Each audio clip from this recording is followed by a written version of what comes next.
up? Back again for part 3, I guess, of the whole elusive lucidity thing and dreaming and whatnot. Don't ask me why I started in a bank. I just think it's a cool building. It's one of the few places you can get inside in GTA. Anyway, before I get distracted by a squirrel, before I even get started, back to this whole dreaming thing, and how it can be used to, I don't know, like some kind of cosmic training wheels to get you started on something a little bit grander than just having cool dreams where you fly around.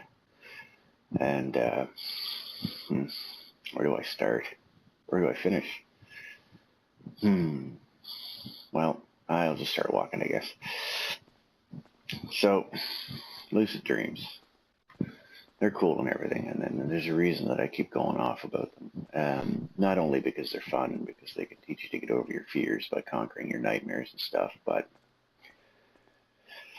they're also kind of useful, I think, in relation to things like out-of-body experiences and, the whole consciousness expansion thing and kind of maybe giving yourself the kind of tools to deal with the worlds you find yourself in. After you've run out of this whole having a body thing and your body quits working and I hate to be all morbid shit, talk about death all the time, but it's kind of there. It happens to everybody.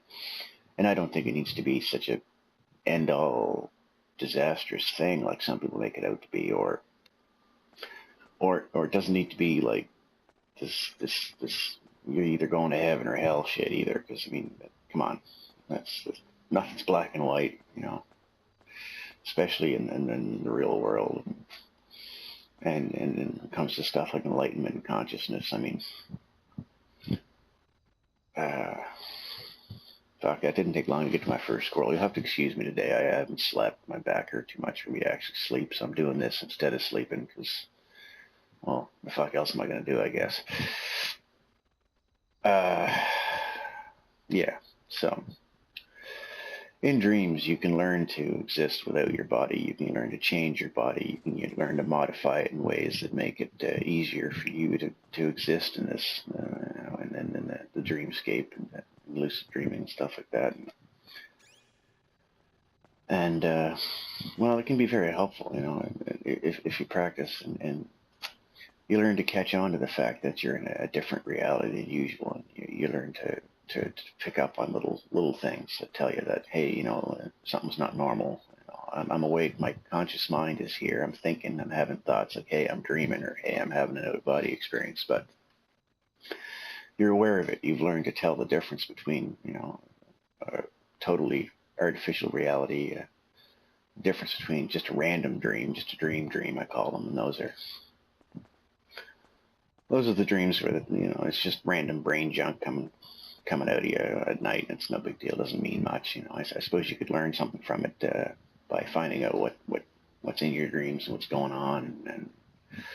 But a lot of dreams are just random and should just be kind of treated as such. They're the sitcom of your brain. It's not really important. It might be fun, but it doesn't matter.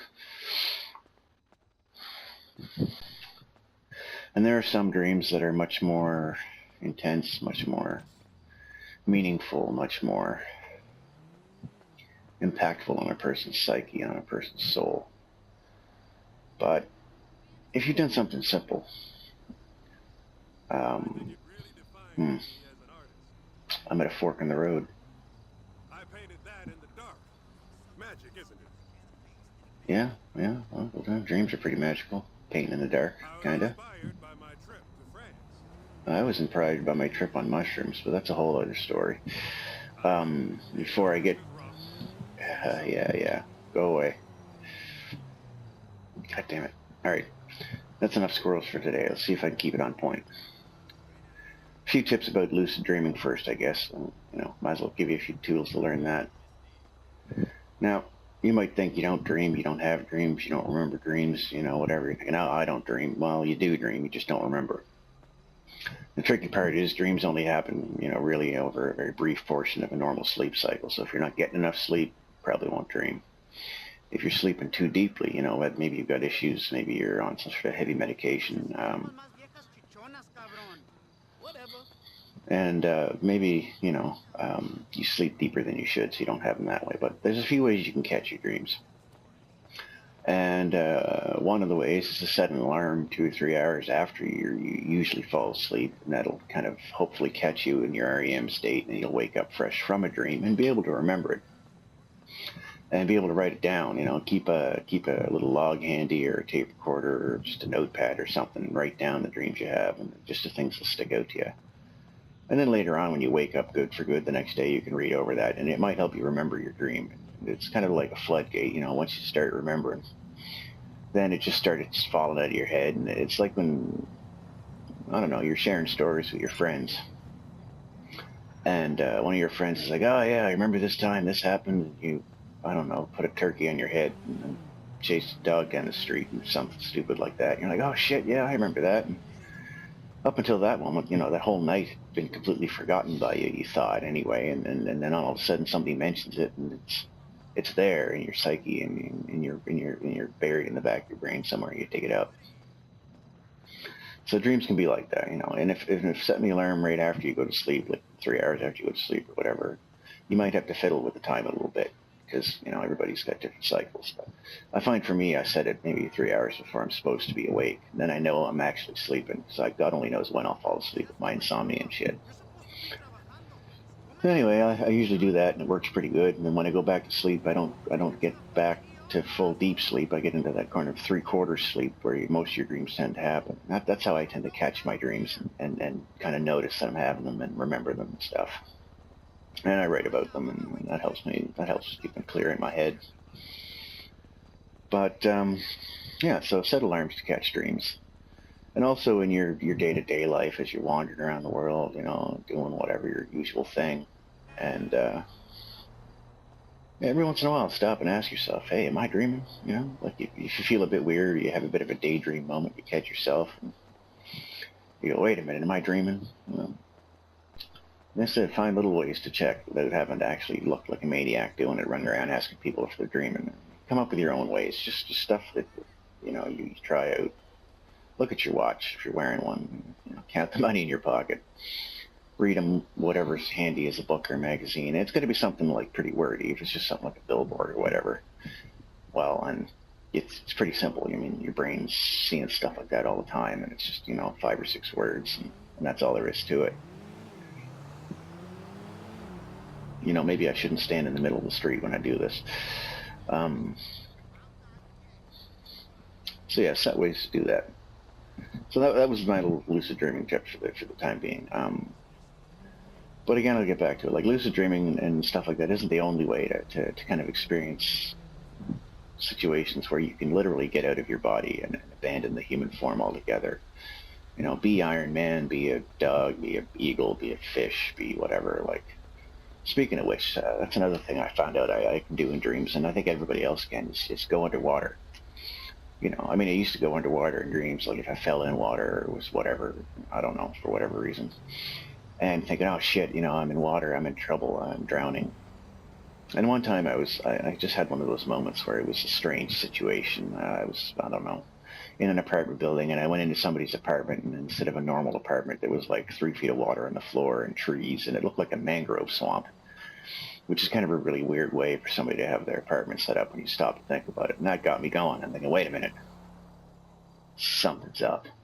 I'm dreaming.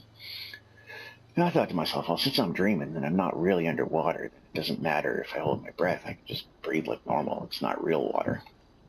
And, well, I'll be goddamned if it didn't work. You know, now I can go underwater in my dreams. And then, shit, I had a dream one time when I was underwater swimming with penguins. And for some reason, the school bus from Nightmare on Elm Street 2 was down there, and all the kids were in it. I know that sounds awfully dark and horrible, but it was a dream, and by then I'd realized it was a dream, so I was just like, oh, that's a weird little tidbit from my subconscious kind of shoved down here. But I think one of the most transformative dreams I had was when I dreamt I was a sperm whale. And yeah, it's got a stupid name, I know. And you know what? The name's just as stupid as you think it is, okay? Back in the day when, you know, whaling was a thing more common than it is now and shouldn't be a thing at all. Jesus, those things are probably smarter than we are, you know, a different kind of way. Anyway, they were hunting these whales, and the reason they were hunting them was because their big, gigantic heads are filled with oil. And this oil kind of acts like a resonator and picks up sounds of their sonar and lets them see with sound. But anyway, there's, you know, tons of the stuff, like literally like, you know, 1,000 pounds of the crap in their nose or their face or whatever. I guess its physiology is a bit different, but anyway, when these whalers cracked open these things to get this oil out, well, it looked like, I don't care, shut up. Anyway, it looked like semen, to put it bluntly. It looked like sperm, so the fishermen called them sperm whales. And now you know. Maybe I'm wrong, but I'm pretty sure I learned that from a source that's pretty reliable, and it seems to make sense. It might have even been on National Geographic or something. I don't know. Anyway.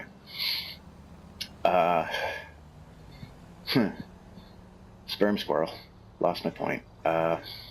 Whales. Why was I a whale? I don't know why I was a whale. It was cool. I was a whale. I went down at the bottom of the ocean, thousands of feet down. I was actually, well, it seemed like I was seeing like a whale, you know, and dude's angry, man. Like, just hang up on him. Like, it's not that complicated. Anyway, so yeah, and the way I pictured, again, I'll get back to this whole movies and books and games and stuff and adventures it had in the real world. I can add to people's level of imagination. And because I'd seen the movie Daredevil, you know, the stupid one with Ben Affleck in it, and I remember the scene where he was in a subway station, and he was trying to see where a bad guy was hiding or something, and so he bangs his stick or his cane or whatever the hell it is on a wall and makes a noise. And anyway, they use special effects to kind of recreate kind of what he sees in his brain through the sound effects. And so it was that kind of movie experience that led me to kind of use that visualization to see as a whale would see, you know, through sonar kind of thing. And it really kind of helped the whole dream thing kind of unfold naturally. And this is when it wasn't a conscious choice, you know, on my part. It just sort of happened. But it's a good example of how experiences we have, you know, in the fantastical, even if it's just something as simple as a movie, can work its way into our subconscious and add things to it. And the same goes for things that are bad in our dreams and stuff too. I guess that's a whole other thing. I don't want to get too far down into this dreaming thing, since I was trying to lead into something else with it. But so you catch yourself dreaming and all that other shit, and you get out of your body. Yeah, that's right, get out of your body. Learn to be other things in different shapes, and you know, once you let go of the body altogether, well, then flying in dreams and having out-of-body experiences and stuff, especially stuff like that, it's less strange, it's less shocking to the system when you've already been playing around as being something other than a consciousness in a human body, or just a consciousness, right? So it kind of trains you to get outside yourself and to be less freaked out in completely bizarre and unusual situations that are completely outside of your range of kind of normal life. And those kinds of situations can lead one to be more prepared to deal with. Oh, sorry, pretty sure that was an insult. Anyway, and it can help you. Yeah.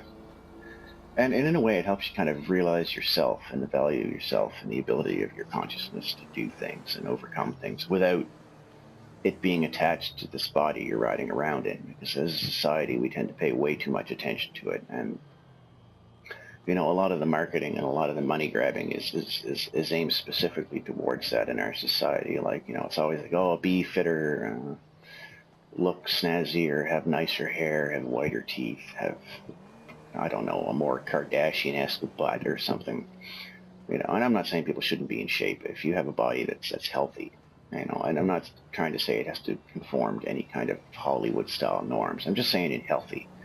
It doesn't hurt you, it doesn't bother you, it doesn't cause you constant pain like my back kind of thing. Then it makes it a lot easier to escape the body. Your body's not always consciously going, you're not always going, hey, pay attention to me, my back hurts, or hey, pay attention to me, I feel fat, or hey, pay attention to me, I don't know, I have migraines or something because I drink too much. I don't fucking know. But it can be easier to get out of it when it's not constantly bothering you, you know. Okay, sorry about that. I was having issues getting my next video segment started for some reason. Butter thumbs, I guess. That's what you call a techno squirrel. It's technology getting in the way of thoughts and causing them to be scattered. Shit, that was a bad one. I don't even know what the hell I was talking about now. Oh yeah, getting out of your body and losing your body. So, now personally speaking, this is where I'm going to get into some touchy territory with some people because they're all like, ooh, drugs are bad and all that shit. And I'm not trying to promote, you know, reckless use of anything. You know, I don't care what kind of drug it is. If it's a bottle of wine or a pack of cigarettes or a gram of weed or some mushrooms or, you know. There are some that can be used kind of in a helpful way if, that's a big if you've given yourself the tools to use these things in a way that isn't going to cause you irreparable harm. And one of the things that a person can do is lucid dream and conquer your nightmares and stuff. Because let me tell you, if you've never done large doses of shrooms before, you should be very, very careful. A, they're poisonous. Take too many, you'll die. Okay? Eat the wrong kind, you're dying. So they're not to be toyed with. But the thing about mushrooms is okay, in real life, you have your waking mind in the waking world. You're awake. In video games, I'm bringing my waking mind into a virtual world. I'm virtually awake, I guess. In dreams, your sleeping mind is in the sleeping world. You're sleeping. In lucid dreams, your waking mind is in the dream world. So you're awake in your dream. You know, well, a lucid dream or a waking dream.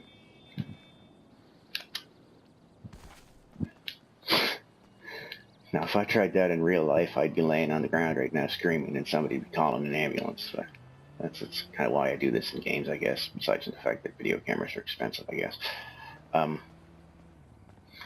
But yeah, so like if you haven't learned how to conquer your nightmares and if you're easily frightened by things that you don't understand or well, a perfect example of experience I had once was I walked into my bedroom and my blankets were piled up in a corner. And it looked like there was an 8-foot bat demon sleeping on my bed. Now, in a normal person, that would probably freak them the hell out, and, you know, I don't blame them. But because of my experience with lucid dreaming and because I knew what to expect, I'd done my research, you know, I understood that, no, well, hey, there's an 8-foot bat demon sleeping on my bed. It's probably because I'm on mushrooms. I'm going to poke it with a stick and see what happens. And, you know, I poked it with a stick, and it turned out to just be blankets, so everything was okay. But and a person who hadn't taken the time to kind of prepare their mind for that sort of potential situation, that it could literally have been what they call a bad trip and could have scarred them for life. I mean, imagine your worst nightmare suddenly walking down the hallway towards you and you know, in what you take to be the real world, you know, except when your thing with mushrooms is they bring the sleeping mind into the real world and make the real world behave the same way dreams do. So yeah, they can be a good training tool for lucid dreaming, but I would recommend highly that somebody lucid dreams first and start small, you know. And I don't know, I guess I choose that particular natural sort of method because, well, A, nature knows what it's doing. It's been doing it for, well, ever, I guess. Mankind, I just don't know. I don't know. I mean, they did a lot of tests and stuff, medically speaking, with stuff like DMT and LSD and all that shit. And there have been people who've had valuable experiences from it. Pop on Google sometime and check out Alex Gray. If the name sounds familiar, it's probably because you know him from the guy who did the artwork for the Tool album, Lateralis. Great friggin' album. Pretty enlightened shit. Even though it is heavy metal, it's got a brain. It's great. You should check it out just for an intellectual exercise at the very least, you know. Anyway. So, yeah. They can be useful. Some. And they're dangerous. Now, you know, marijuana, that's a lot more mild. You're probably not going to hurt anything more than, you know, a bag of chips and, you know, your pocketbook a bit, I guess. It's not that expensive, and it's not addictive. You know, on a chemical standpoint anyway, anything's addictive. People get addicted to, I don't know, buying Hello Kitty dolls, so it's fuck only knows what people get addicted to, but it's not like cigarettes where the nicotine is, you know, just as addictive as frickin' cocaine, right? Like, or coffee. I'm a big coffee drinker. I drink like 4 pots a day. Apparently, if I quit, my withdrawal symptoms will be as bad as cocaine addicts, but I'm getting sidetracked. There's more ways of doing that sort of dreaming while awake than just that.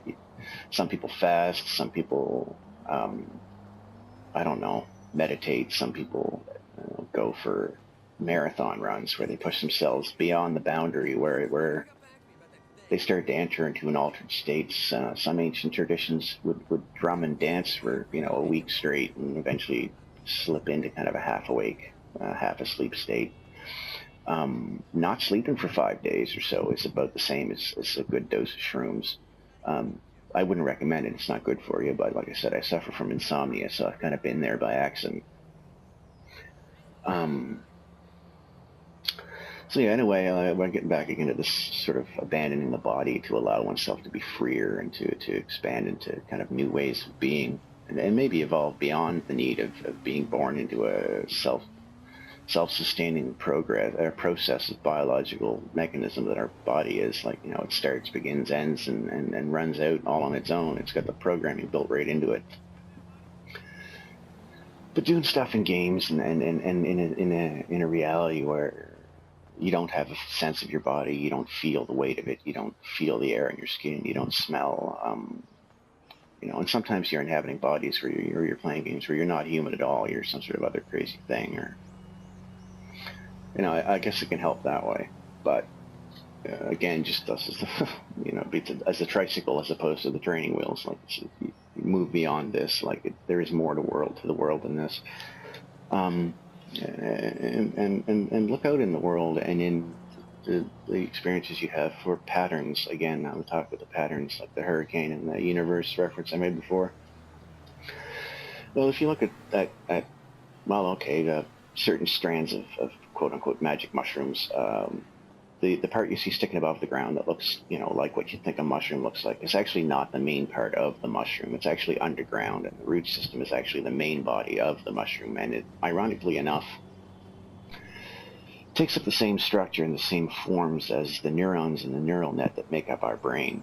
And it's also the same forms and the same shapes and the same overall pattern that dark matter fills in our universe. And the way nebulae and galaxies are distributed throughout the expanding universe is kind of the same thing. And tree branches and human blood vessels in the brain and in the body, and the patterns of vessels on leaves and lightning bolts. And I mean, you know, the patterns are out there.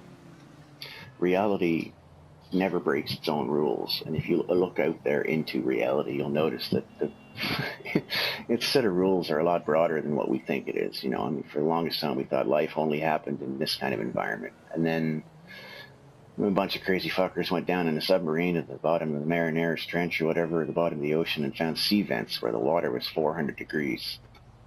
And I'm pretty sure they meant Celsius, so that's, you know, 4 times boiling temperature.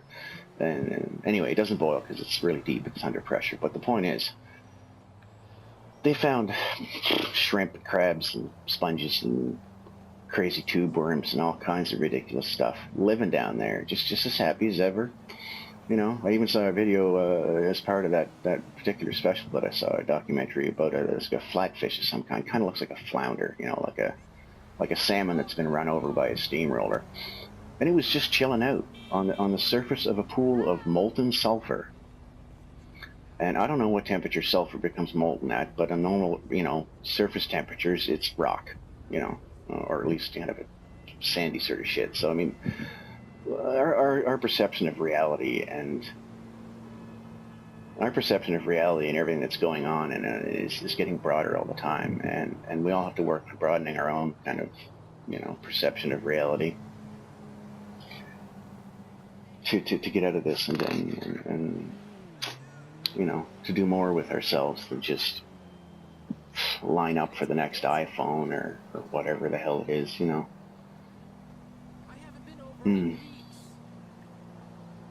Well, I've already done the video segment switch thing, tripped me up and wandered around and got lost a few times, and now I'm standing on the street, sort of running down. Kind of lost all the points. I actually made notes this time. It didn't seem to help because I was squirrelier than ever, but whatever. I guess I should stop worrying about being squirrely and just fucking run with it. But yeah, I'm going to wrap it up for this whole lucid dreaming consciousness thing. I'm starting to sound a bit preachy. I've done 3 videos on it now. So I'm going to go screw around a bit and maybe find a different subject to talk about. Maybe something that'll piss me off. Maybe I'll do an angry video. I don't know. Although there's already people out there that have the angry thing. I don't know. I'll think of something. For now, I'll do my usual. Stare at the sun. Think about stuff. Say.